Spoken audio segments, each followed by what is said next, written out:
대토의 환율 전망이 돌아왔습니다. 네. 자, 첫 방송을 하고서 겁나 틀렸기 때문에 네, 일단은 조금 일단 죄송하다는 말씀을 드리고 이게 꼭 뭐 죄송할 그런 건 아니에요. 개인적인 또 저희만 틀린 것도 아니에요. 그렇죠. 사실 개인적인 예측이기 때문에 네. 어디까지나 참고 사항으로 참고하시면 될 것 같고요. 네, 지난주 이번 7월 첫째 주의 레인지 달러원 레인지는 1148.9원에서 1172.2원까지였고 오늘 종가는 금요일 종가는 1170.40이었습니다. 한마디 하시죠. 네, 간단하게 지난주 방송에 대한 리뷰를 하자면 정치적인 이벤트 두 가지 주요 이벤트는 저희가 저희 예상한 대로 좀 흘러갔어요. 맞아요. 흘러갔는데 그리고 이제 월요일 개장할 때만 하더라도 좀 강하게 원달러 환율이 하방하며 받으면서 출발 좋았죠. 굉장히 고무됐어요. 맞아요. 근데 한 2시간 전화 갑자기 이제 반등을 하면서 조금 이번 주 내내 워낙 약세로 갔는데 뭐 기본적으로는 저희 수출 시적이 좀 부진했고 맞습니다. 거기에 따른 이제 경제 성장률 이제 하락 전망 뭐 이런 것 때문에 한은의 금리나 압박 좀 강해진 부분. 맞습니다. 이제 가장 큰 요인은 저희가 예상했던 대로 미중 무역 협상도 잘 됐고 특히 이제 남북미 판문점 회동이 있었죠. 네, 이 두 가지는 잘 됐는데 시장에서는 그게 뭐 지금 당장 도장 찍은 것도 아니고 그렇죠. 뭐 당장 뭐 핵무기 반출한 것도 아니고 뭐 미중 간에 다시 뭐 화해는 규제를 한댔다가 안 한댔다가 결국은 이것이 실마리를 풀어내는 시작에 불과하기 때문에 아직은 가시적인 성과가 없다라는 그런 의견들이 많아서 네. 시장 반응을 하질 않았어요. 그런 거를 좀 시장에서는 좀 시큰둥하게 네. 좀 반영하지 않았냐. 그렇죠. 시큰둥하다 맞는 말씀이. 이것이 경기 결국 펀더멘탈의 개선, 뭐 무역 또 경기 이런 것들의 증가세로 이루어져야 되는데 아직 그렇게까지 나타나기에는 미흡하다라는 것이 이제 저희의 전망이 약간 안 맞았던 그런 요인이었던 것 같고요. 한 가지 더 말씀을 드리면은 일본이 이번 주에 한국의 반도체 소재에 대해서 수출을 제한하겠다라는 돌발적인 변수가 나왔고 그렇죠. 이것이 달러 환율 상승의 요인이 또 하나 되었습니다. 이것에 대해서는 뭐 지금 이 기회로 말씀을 드리자면 저는 어떻게 보냐면 완전한 불확실성의 재료예요. 불확실성. 금융시장은 불확실성을 싫어합니다. 싫어하죠. 아주 싫어하죠. 앞으로 이게 지속이 될지 또 규제가 확대가 될지 한국은 어떻게 대응을 할지 반도체는 그래서 잘 될지 안 될지 이런 것들에 대해서 아직까지는 이 금융시장에 저희가 반도체 전문가는 아니기 때문에 네. 대다수의 시장 참가자들이 그런 상황이라서 이것은 그냥 불확실성을 증대시키는 재료이고 그렇기 때문에 달러를 사야 된다. 그래서 올랐습니다. 네, 뭐 약간 첨언하자면 형이 얘기한 대로 그 불확실성은 보통 EM 통화들한테는 좀 악재잖아요. 그런 게 어렵다는 얘기예요. 네. 이머징 마켓, 아, 신흥국이라고 EM은 네. 이머징 마켓, 네. 신흥국 통화. 언어도 신흥국 통화 중에 하나라고 볼 수 있죠. 그렇죠. 네. 그런 불확실성 그리고 굉장히 트럼프와 문재인 대통령과 김정은의 관계가 굉장히 이제 좋아지고 네. 너무 대외적인 분위기가 좋았잖아요. 일요일, 토요일 주말 거치면서. 근데 전통적으로 북한 이슈는 환율에 영향이 별로 없죠. 그렇죠. 네. 아주 단기적인 하루 안에 다 꺼지는 그런 네. 이슈긴 한데 과연 일본이 왜 이 시점에서 가쁜 수출 제한 조치를 왜 이 시점에서 했냐. 굉장히 분위기 좋은데. 지금 갑분싸의 그 갑분을 그렇죠. 갑자기 분위기를 수출 제한으로 몰고 간다. 뭐 이렇게 이제 저는 이게 어떤 정치적인 의도가 분명히 좀 있다고 생각을 합니다. 그 아베 총리가 또 이제 그 선거를 앞두고 있어요, 거기가. 그렇죠. 네. 7월 21일인가 선거가 있는데 아주 코앞인데 우파들의 그 보수 결집을 좀 노린 네. 어떤 그런 정치적인 의도도 플러스 좀 있는 것 같고. 그게 다 아닌가요? 뭐 그렇겠죠. 아베가 뭐 똑똑한 사람은 아니기 때문에. 그리고 지금 많이 의견이 좀 일본 요 얘기는 좀 심화 과정으로 좀 얘기를 나중에 좀 다시 한번 해보는 걸로. 그러면 여기서 간단 전망만 하고 넘어가시죠. 자, 저는 일본에 대해서 이 사람들이 시작을 한 이상 저는 좀 약간 일본에 대해서 연구도 하게 되는데 간단하게 끝낼 것 같지는 않습니다. 뭔가 좀 더 그러니까 한국이 아무 반응이 당연히 없겠죠. 우리나라 한국도 삼권 분립이 돼 있기 때문에 이 강제징용 배상 판결에 대해서 정부가 할 수 있는 건 사실 딱히 없고, 그렇다면 일본은 새로운 카드를 좀 내밀면서 약간 또 길어질 이 나쁜 버릇을 배웠어요. 트럼프를 따라하는 것 같아요. 네, 원래 그 일본이 거의 미국의 좋은 수준이죠. 전 아무 말 하지 않았습니다. 네, 그 저희는 친구고 저희는 이제 뭐 친구라기보다는 저희는 뭐좀 보살핌을 받는 그런 아이. 일본은 저기 뭐 동네 약간 양아치 같은 그렇지만 너무 힘이 세서 반항할 수 없는 그런 좀 차이라고 좀 네. 저는 좀 개인적으로 생각해요. 네. 뭐 일본 별로 좋아하지 않아서 뭐 보시는 일본 사람을 싫어하는 건 아니라 일본이라는 국가 하는 행동 같은 게 좀 그런데 간단하게 바로 뺄 것 같진 않아요. 네. 선거 끝나도 어느 정도 조금 이제 그렇죠. 유지를 시키거나 네, 네. 협상 카드로 활용할 네. 메인 이슈는 아니지만 원화를 좀 괴롭힐 수 있을 만한 네. 그런 요소는 분명한 것 같습니다. 맞습니다. 예.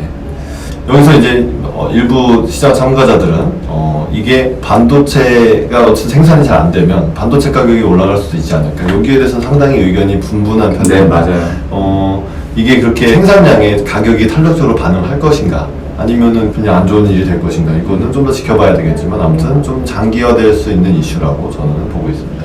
이게 단기간에 끝나려면 사실 미국이 니네 써지 마, 한미일 동맹 해야지 뭐 이런 식으로 나올 수도 있는데 네. 뭐 당장 그러진 않을 것 같아요. 네네. 이번 주에 나왔던 돌발 악재이기 때문에 설명을 드렸습니다.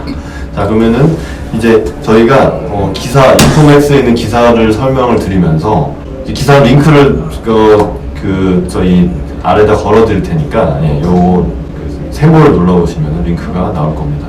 제가 아마 할 수 있을 거예요. 잘하실 거예요. 믿습니다. 자, 이 부분 읽어드리겠습니다. 연준의 금리 인하 기대로 약달러 현상이 나타나고 있지만 미국이 금리를 내릴 것 같다는 얘기죠. 한국은행의 금리 인하도 유력하게 점쳐진다는 점에서 달러의 약세가 원화 대비 두드러지지는 않을 것이라는 지적을 하셨는데, 네. 이건 지난주에도 말씀을 드렸지만 연준은 지금 금리를 많이 내릴 수 있는, 여기는 제로 금리에서 2% 넘게 2.25, 2.5 여기까지 올렸기 때문에 다시 제로 금리를 갈 수도 있는, 그러니까 인하 여지가 많다 룸이 있는 라는 거죠. 측면에서 볼 수 있는데, 한국은 그렇게 금리를 많이 내릴 수가 없어요. 큰일 납니다.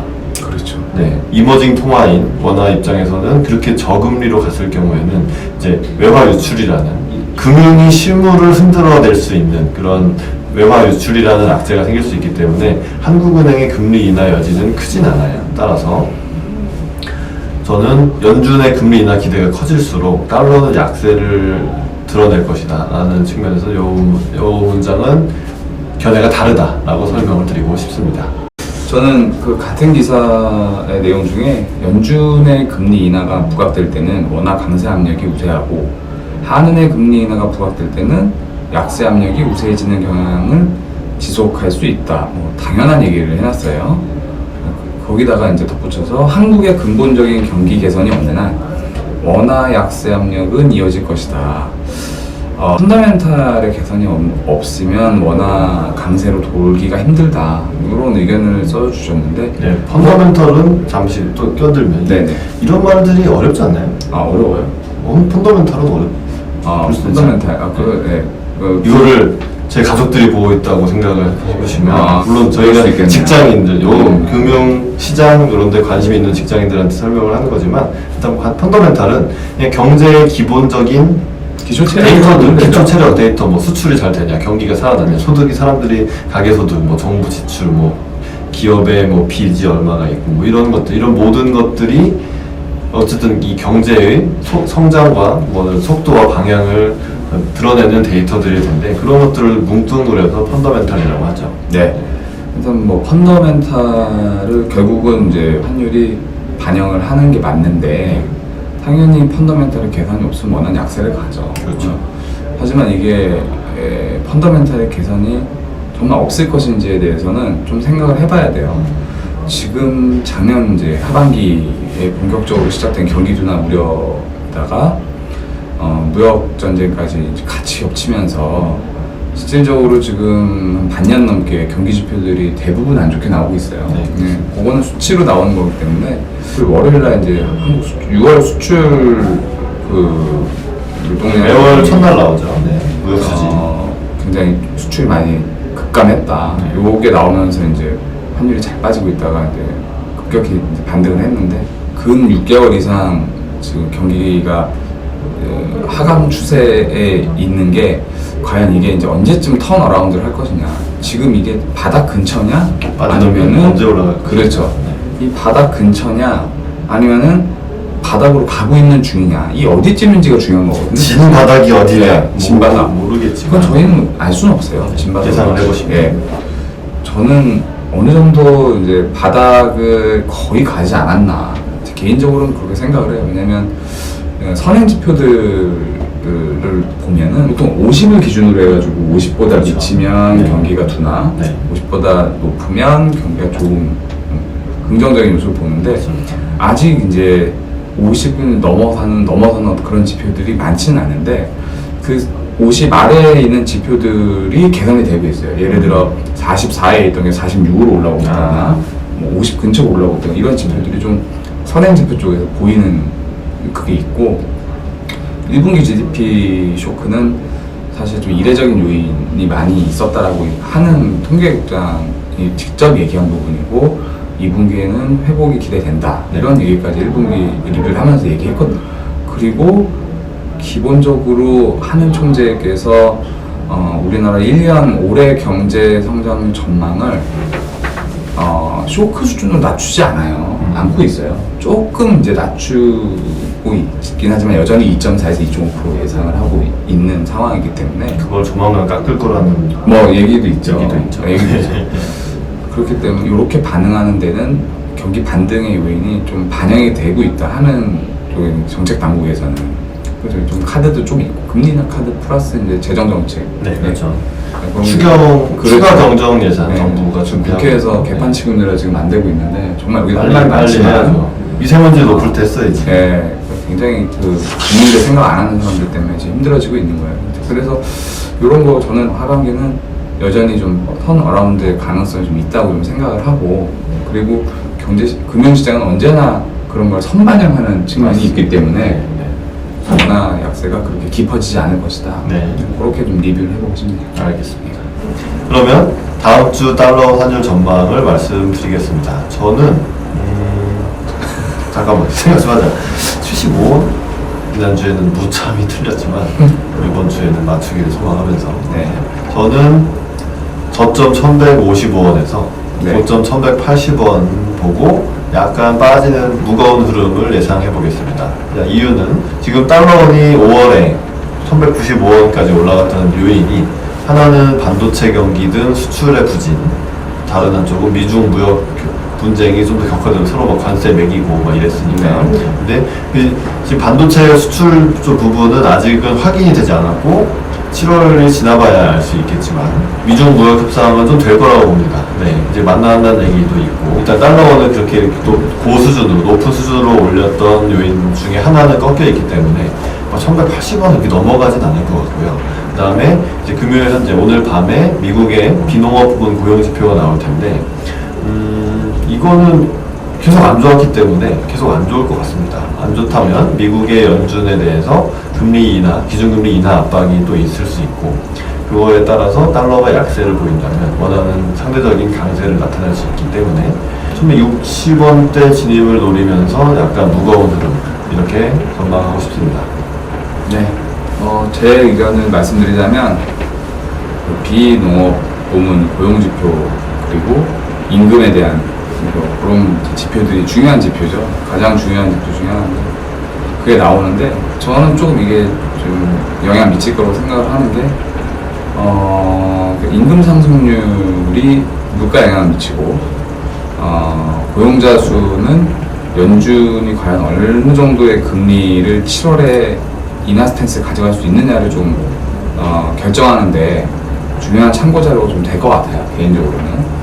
그래서 금리 인하는 할 것 같은데 25bp 하느냐 50bp 하느냐 그거는 오늘 지표 상당히 좀 중요해 보이고요. 고용지표가 좋다 나쁘다를 예측하는 건 의미가 없는 것 같고요. 대응을 이제 어떻게 하느냐인데 내 예상으로는 고용지표가 그다지 좋을 것 같지는 않습니다. 그 예상치를 조금 밑도는 수준이 나오지 않을까. 그저께 나온 그 민간 부분 고용지표도 별로 안 좋았기 때문에 미국 거예요. 네, 미국 안 좋았기 때문에 그걸 근거로 해서 좀 부진하지 않을까. 달러의 하방 압력은 추세적으로 이미 진행되고 있는 부분이기 때문에 여전히 달러 약세 쪽으로 가는 건 맞는데 문제는 달러가 더 약하냐 원화가 약하냐 그걸 봐야 될 것 같아요. 그런 측면에서는 아까 형이 얘기했듯이 미국과 중국의 실무 협상단이 얼마나 속도감 있게 좀 진도를 빼느냐 그 영향이 정치 이벤트에서는 가장 중요할 것 같고요. 95원에서 지난주 48원까지 이제 한 달 반 정도의 기간 동안 그렇게 왔다 갔다 고점과 저점을 찍었는데 한 50원 레인지잖아요. 네, 그렇죠. 지금 딱 절반 정도 반등한 거예요. 보니까. 맞습니다. 네. 50% 정도 반등을 하면 그땐 좀 고비예요. 그래서 50%를 넘어서면 또 다른 추세의 변경이라고 볼 수 있는데 이쯤은 오늘 많이 왔다. 원화 약세 급하게 많이 반영했다. 많이 빠졌다가 반 올라왔으니까 많이 왔다. 그리고 좀 더 이제 원달러 환율은 떨어지는 압력을 좀 더 받지 않겠느냐. 왜냐면 큰 이벤트들이 일단 지난 주말에 좋은 방향으로 시작이 됐기 때문에 일본 수출 제한 요인도 있고 저희 이제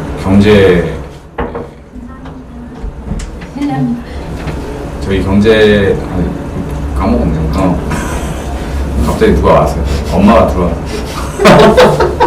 그래서 저희 이제 경제가 경제 우려가 여전히 좀 있는 측면은 바로 해소되진 않겠지만 이번 주보다는 그 원달러 환율이 상승할 확률은 조금 적고 반등을 많이 했으니까 1150원에서 1175원으로 굉장히 타이트하게 그렇게 공격적으로 한번 제시해 보겠습니다. 네. 월요일은 바로 틀릴 수도 있습니다. 뭐 또 틀릴 수도 있죠. 계속 틀릴 수 있어요. 계속 틀릴 수 있지만 아무튼 하지만 저희는 저희의 의견을 공유하고자 이제 하는 거고 맞추면 더 좋고 더 도움 드릴 수 있는 거니까 최대한 맞추도록 해봐야죠. 중요하고 지루한 얘기 드리겠습니다.